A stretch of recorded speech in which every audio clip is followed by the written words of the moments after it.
Em nosso estudo de hoje é a lição 54 do livro Justiça Divina, na Lei do Bem. Perguntas muita vez, de alma inquieta, que vem a ser o bem.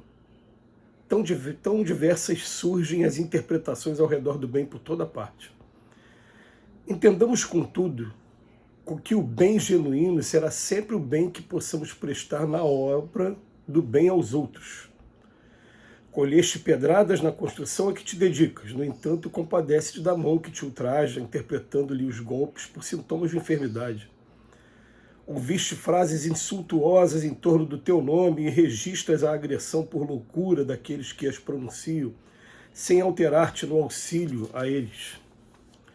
Sofreste assalto na tarefa que realizas, mas não te revoltas contra as injúrias dos que te invadem a seara de esforço nobre, trabalhando sem mágoa no clima de tolerância.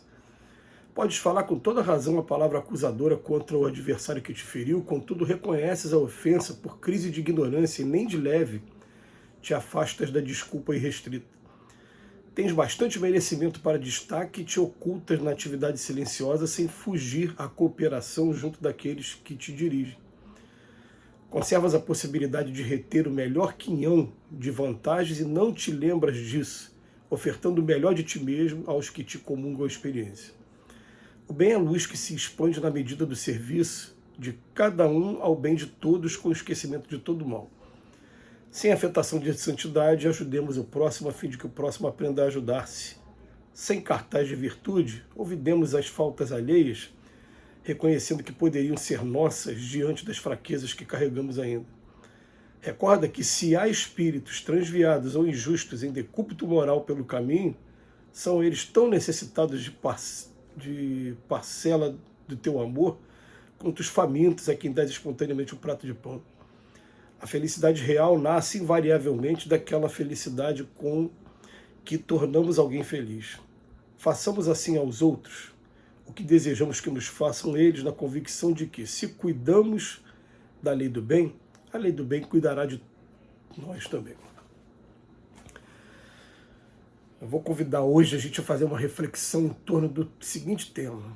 Eu sou um espírito imortal que fui criado um dia pelo Pai na condição, como diz no Livro dos Espíritos, de simples e ignorante. Isso é, sem inteligência e ao mesmo tempo sem moralidade alguma. E a partir dali eu comecei a desenvolver em cada experiência que eu entro na matéria. Eu preciso da matéria para esse progresso, porque no mundo espiritual eu sou atraído e atraio por aqueles que pensam igual a mim.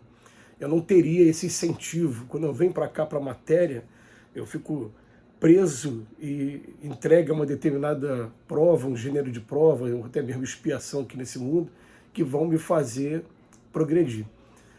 Vamos imaginar o seguinte, um dia, nessa jornada, eu recebi autorização para vir para cá, para esse mundo de expiações e provas que é a Terra. E quando chego aqui, no primeiro momento, eu sou aquela pessoa que pisou no meu pé, eu vou reagir. Então eu sou aquela pessoa que tudo que acontece comigo eu estou trazendo ainda um instinto bem animalizado ainda tem aquele instinto de conservação, de defesa, e muita gente fala que a melhor defesa é o ataque, né? Costumo dizer aí por aí. Então o que acontece? Tudo que acontece com a gente revida, a gente busca de alguma maneira não deixar com que o mal chegue até a gente. Até que vai chegando um tempo que a gente começa a ficar nesse planeta e um dia a gente conhece o Cristo. Quando a gente conhece o Cristo, a gente começa aos poucos a descobrir que o caminho da real felicidade é quando a gente consegue praticar o Evangelho.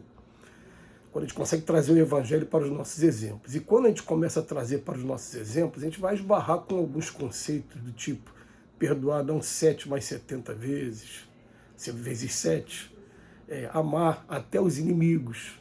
E a gente até, durante muitas e muitas experiências na matéria, a gente olha esses conceitos, ainda estranha esses conceitos e foge desses conceitos, na verdade. Fala, como é que eu vou conseguir amar uma pessoa que está querendo o meu mal o tempo todo? Mas daqui a pouco, esse amor começa a tomar conta da gente, e ao longo de várias experiências que a gente vai tendo, e chega um momento em que a gente começa a entender a condição de aluno que a gente tem aqui nesse mundo e como bom aluno, a gente aprendeu lá atrás que primeiro a gente estava revidando, agora não, a gente começa a amar o próximo e começa também a fazer parte de todo um processo educativo, de toda uma coletividade também de espíritos que precisam de paciência, precisam de resignação também, porque é um trabalho dificílimo, mas é o trabalho que faz a gente crescer. Esse trabalho de aprender a perdoar e aprender a ajudar, né? Como diz aqui no texto, várias situações em que você aqui pelo texto, você não está dando motivo para ela. Veja só, colheste pedradas na construção a que te dedica. Eu estou numa determinada construção, numa determinada obra na minha vida e estou tomando pedrada. E fala, no entanto, compadece da mão que está te ultrajando. E o seguinte, interpreta o golpe de sintoma de enfermidade. Ainda no dia de ontem, a gente participando de um trabalho espiritual, e é muito interessante quando é trazido para a gente uma situação do seguinte. É uma família que o homem chega embriagado em casa e agride a esposa e algumas vezes bate nos filhos. Aí a orientação que vem espiritual fala, oremos e vamos amparar o homem. Ele é que é o doente. A família está sendo vítima dele, mas o que adianta? Olha só, eu vou amparar a mulher e as crianças? Eu vou fortalecer a mulher para continuar apanhando mais? Ou então, vou estimular para que aquela mulher ela busque os meios legais? Isso, nos dias de hoje, é a recomendação que a gente faz, estamos todos fazendo parte do processo educativo uns dos outros.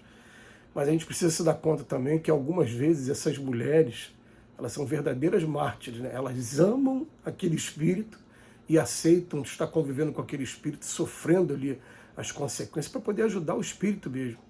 Por isso que a gente vê, não raras vezes, aliás, muitas vezes, tomou os meios legais, ela se arrepende, ela fica triste, ela está tentando, na verdade, no subconsciente dela, ajudar aquele espírito a acabar com aquela violência dela. Mas o que acontece? A orientação, vamos focar no rapaz. A hora que a gente conseguir acalmar o coração dele, é que ele não vai mais agredir a família, nem agredir os filhos. Olha só aqui, vamos voltar para o texto aqui. Ouvistes frases insultuosas no teu nome. Tudo bem, mas essa agressão é loucura daqueles que pronunciam.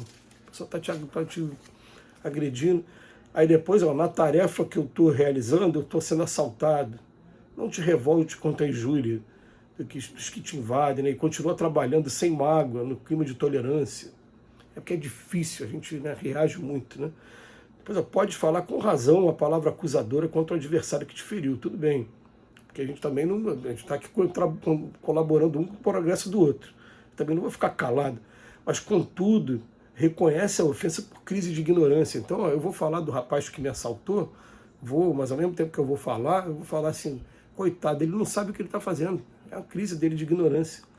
Depois ele coloca que tem bastante merecimento para destaque, mas te ocultas em atividade silenciosa, sem fugir à cooperação daqueles. Né? A gente pode estar numa atividade de destaque, mas não se oculta, não. Vai ajudar, cooperar junto àqueles que te dirigem. E o Emmanuel vem falar para a gente, sem afetação de santidade, ajudemos o próximo, a fim de que o próximo aprenda a ajudar-se. A gente ouviu desde criança, assim, né? Quem nunca plantou uma árvore, nunca escreveu um livro, ainda não deixou a sua marca aqui nesse mundo. Hoje já tem gente até que aumentou, né? Falou, quem nunca plantou uma árvore, leu um livro e também não compartilhou qualquer material nas redes sociais, porque hoje a gente tem tanta informação que são informações que estão compartilhando para a gente. E a gente compartilhou o quê? Né? Mas eu vou acrescentar, se a gente ainda não fez a diferença na vida de qualquer pessoa que seja, a gente realmente não conseguiu ainda a pontuação necessária para a gente obter a aprovação nesse teste, grande teste que é a vida. Eu estou sendo agredido o tempo todo, tá? Todos estamos. Esse mundo é um mundo em que o mal prevalece sobre o bem. Todos somos alcançados a qualquer momento pelo mal, sem exceção. Aliás, aqueles que querem acender a luz, esses são os mais atacados. Mas quando esse ataque chega, é o que o Cristo falava, né? Bem-aventurado aqueles que são perseguidos pelo meu nome. É o momento que a gente está crescendo. Que Jesus nos abençoe hoje e sempre.